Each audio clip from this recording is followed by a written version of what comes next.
palabra. Hoy voy a estar en la versión Nueva Biblia Viva y entramos a capítulo 2 de Colosenses.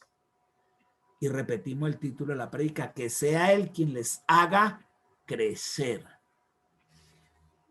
Y dice a partir del verso 1: quiero que sepan cuánto he batallado por ustedes, por la iglesia de la Odisea y por aquellos a quienes nunca he tenido el gusto de conocer personalmente. Está hablando Pablo. Y no solo a los de Colosas, sino también a los de la Odisea y a todos los que leyeran esta carta de ahí para arriba.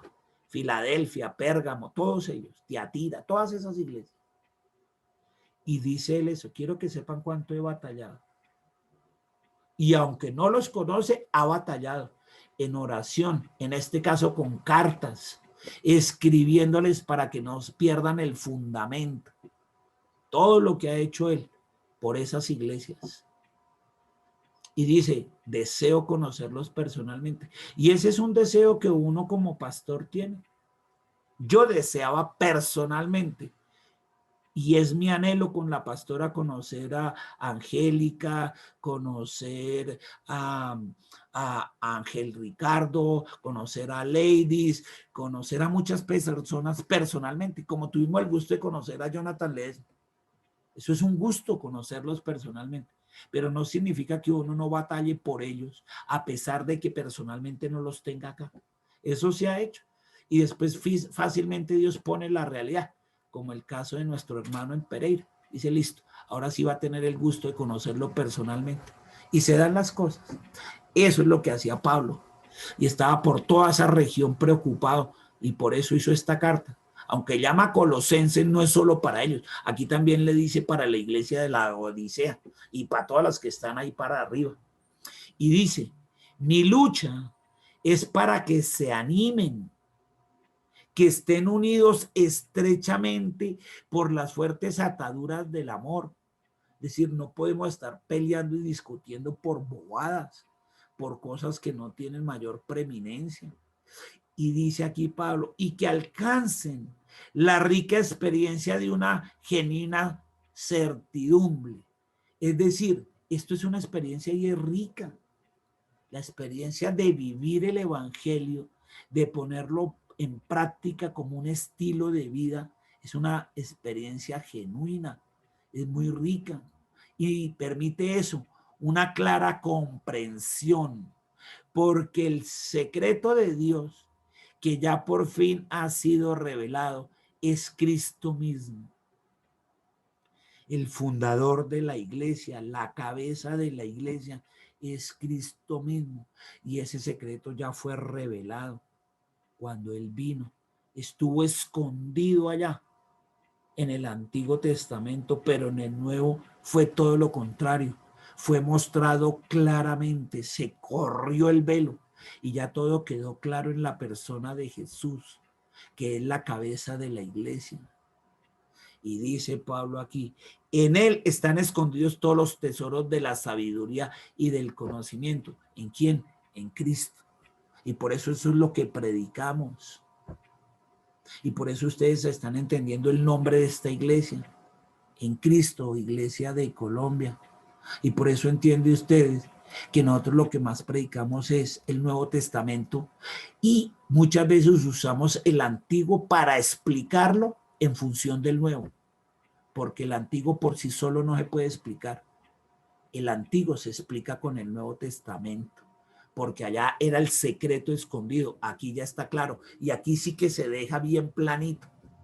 Por eso uno no puede coger versículos sueltos del Antiguo, si no lo hace a la luz del Nuevo Testamento. Por estas razones, porque en él, en Jesús, están escondidos todos los tesoros de la sabiduría y del conocimiento. Verso 4. Digo esto porque temo que alguien pueda engañarlos con palabras bonitas. No, esto parece que hablara para hoy. Ojo, porque hay gente que está engañándolos con palabras bonitas. Y porque a pesar de que me encuentro lejos de ustedes, mi corazón está a su lado, feliz de ver que todo marcha bien entre ustedes y que poseen una fe robusta en Cristo. Eso es lo que le da tranquilidad a un pastor. Saber que sus ovejitas poseen una fe robusta en Cristo, en Cristo, en Cristo, en Cristo, no en el pastor, no en la iglesia local, en Cristo. La fe está en la persona de Cristo. Toda la gracia, toda la sabiduría, todo el conocimiento está en Él. Dice aquí, ahora bien, de la misma manera que recibieron a Cristo Jesús como Señor, deben comportarse como le agrada a Él. Ojo con ese versículo. Este es de los que sí deberíamos aprendernos. El 6. Así como recibimos a Jesús como Señor, así deberíamos aprender a comportarnos, porque así le agrada. ¿Cómo? Como se comportaba Él. Él no dice que trabajemos como Él trabajó, ni tengamos el ministerio que Él tuvo. Eso no dice. Está diciendo es nuestro comportamiento, que nos comportemos como Él. Cuando usted lo vio alegándole y denigrando de Pilatos y del Imperio Romano y de la esclavitud y de Herodes, ¿cuándo lo vio usted a Él rajando de la gente y faltándole el respeto? Las únicas veces que Él se puso enojado fue cuando se metieron con las cosas de su padre, de papito Dios. De resto, nada. Eso, comportarse como Él nos enseñó, como a Él le agrada, obedeciéndolo, no haciéndolo a nuestra manera. Para eso nos dio ejemplo. Así es que tenemos la forma de madurar, es de esa. Y aquí nos dice bien claro, deberíamos aprendernos este versículo, que así como lo recibimos a Él, deberíamos comportarnos como a Él le agrada. Este es clave. En la vida del cristiano ese versículo es súper clave, porque esto no es solo de aprender. Aquí no dice de aprender la Biblia como la aprendió Jesús, no, dice de comportarse. El comportarse se ve a los ojos de los demás, sin necesidad de hablar. Eso se nota, porque es una cuestión de comportamiento, como a Él le agrada. Y lo deja claro en el versículo que sigue. Es decir, y aquí lo va a explicar, es decir, enraizados, que nuestra raíz estemos nosotros allá pegados a la raíz, no a las ramas, ni al tronco, a la raíz misma, ahí, con Él, bebiendo de esa raíz que es Él, enraizados en Él, en Cristo, y que sea Él quien les haga crecer. Y de ahí salió el título de la prédica. ¿Quién es el que me hace crecer a mí, madurar, ser una persona adulta, que tomo decisiones sabias? Él. Él es quien les haga crecer. Y eso que dice Pablo compartimos. Los pastores de sana doctrina, el que debe hacerlos crecer es Él. La palabra misma que es Jesús. No nosotros. Ay, es que mi iglesia, es que yo soy un duro enseñando. Nosotros no somos nada. Los pastores, es Él. Se trata, la raíz es Él. La raíz no es la iglesia local. La raíz es Jesús y de Él toma la savia para dárnosla a nosotros. Por eso dijo, permanezcan en mí. Yo soy la vid. El que permanece en mí, permanece en mis palabras. Pida lo que quiera y se lo daré. Si estoy enraizado. Entonces dice, manténgase convencido de la verdad que le enseñaron y llenos de acción. De gracias al Señor. Y vuelve y juega. Hay que estar firmes, mantenerse convencido que aunque no lo vemos, Él está ahí, el Espíritu Santo está en nosotros. Eso para mantenernos convencidos de la verdad, de lo que nos han estado enseñando, sobre todo en este último año de pandemia, y llenos de acción de gracias. Siempre gracias, Señor, gracias. No importa el problema que esté, hasta debíamos decirle gracias por este problema, porque este problema me enseña a eso, a crecer en ti, Señor, a confiar en ti. No dejen, dice el verso 8, que nadie los engañe con filosofías erradas y huecas. Eso es lo que están haciendo muchos que no se basan en la palabra. Esos son filosofías erradas y huecas, basadas en tradiciones humanas y en los poderes que dominan este mundo y no en la enseñanza de Cristo. Entonces aquí ya empieza a eso, a ahondar en ese. Ojo con las ciencias y la astrología y que los astros entonces dicen esto y que los signos del zodiaco y que no sé qué y que mire que aquí y que la vacuna y que Bill Gates y que se le metió ahí y venga, les tenemos que decir un poco dizque la verdad, filosofías huecas, erradas en tradiciones humanas. Es que mire esto está... no, dice aquí eso que domina este mundo, porque eso es lo que domina este mundo. Dice, no se dejen llenar de eso, sino en la enseñanza de Cristo, en esto, en su palabra. El resto que diga lo que quiera, pero usted básese en la enseñanza de Cristo. Pablo estaba preocupado por eso. Y dice, verso 9, en Cristo habita toda la plenitud. Escúcheme, toda la plenitud, no la mayoría de la plenitud, o el 90% o el 99% de la plenitud de Dios. No, habita toda la plenitud del Dios encarnada en un cuerpo humano.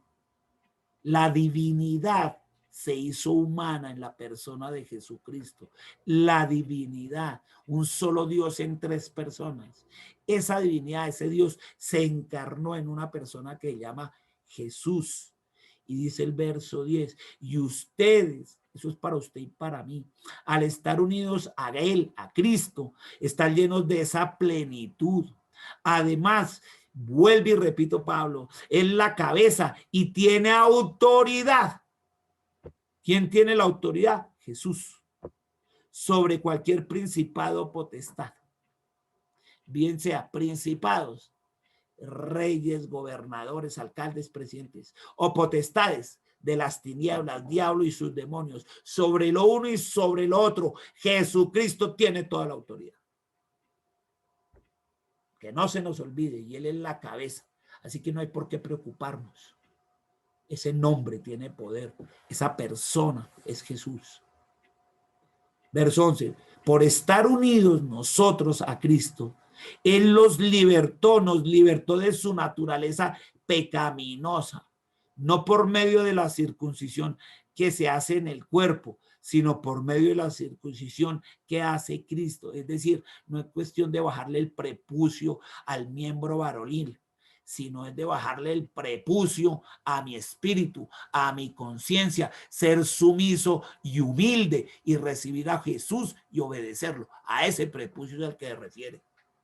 Esto no es una cuestión corporal, es una cuestión de humildad, de sumisión, de ser mansos. Verso 12. Con Él, con el Señor Jesucristo, ustedes fueron sepultados en el bautismo. Es decir, allá quedaron sepultados todos mis pecados, mi vieja vida. Y en su resurrección, cuando Él brota otra vez de nuevo, resucitaron ustedes con Él. Es decir, yo resucité juntamente con Cristo y recibí el Espíritu Santo que habitó en Él, ahora habita en mí. Mediante la fe en el poder de Dios que lo resucitó, es decir, el Espíritu Santo que fue y lo sacó allá entre los muertos. Ese mismo poder habita en mí. Imagínense, ir y sacarlo allá del Hades y traerse junto con Jesús a todos los patriarcas del Antiguo Testamento del Hades y subirlo al cielo. Para eso necesita mucho poder porque era mucha gente. Eso pesan bastante. En kilos y en creerlo. Y si pudo hacerlo el Espíritu Santo, ese mismo poder lo tiene dentro de usted. Así que cualquier enfermedad, cualquier ruina económica, cualquier separación de relaciones, bien sea de pareja, de trabajo, usted tiene dentro de usted al Espíritu Santo que tiene el poder para hacer todo eso. De hecho, dice el verso 13, ustedes estaban muertos a causa de sus pecados y no se habían despojado de su naturaleza pecaminosa. Pero Dios nos vivificó con Cristo y nos perdonó los pecados. Él eliminó la prueba acusatoria. ¿Quién la tenía? El diablo, que había contra ustedes, es decir, los mandamientos de la ley. Esa quedó anulada cuando la clavó en la cruz. Allá. Jesús pagó el precio en la obra redentora. Todos esos pecados quedaron allá, ya no más. Se fueron. Hay algunas iglesias que todavía hacen retiros espirituales para seguir clavando pecados en una cruz y después dicen que los desclaven y métalos en el fuego. Eso no tiene nada que ver con la palabra. Filosofías erradas que no son ciertas. Es Jesús quien pagó eso y ya lo hizo hace 2000 años. Eso no es cuestión de una fogata, y ese no es un símbolo bíblico de la Biblia. Los únicos símbolos de la Biblia son la cena del Señor y el bautismo, que hacen haciendo cruces, poniéndola en una fogata con un poco de papeles ahí pegados en una cruz. ¿Qué nos pasa? Llenándonos de cosas erradas. El que clavó en la cruz nuestros pecados fue el Señor Jesús y nos dejó limpios con su sangre preciosa. Por eso el único que nos puede hacer madurar, ser adultos, crecer en la fe, tomar decisiones sabias, ser saludables, es Él, Cristo. Que Él sea Él quien le haga crecer. Y si usted le entendió, le va a decir, Señor, solo en ti puedo crecer, Señor Jesús, en nadie más. Solo en ti, en tu palabra, que eres tú mismo. Y lo entendí. Y como lo entendí, te voy a decir que sí lo entendí. Con un fuerte amén. Amén. Amén. Amén. Amén.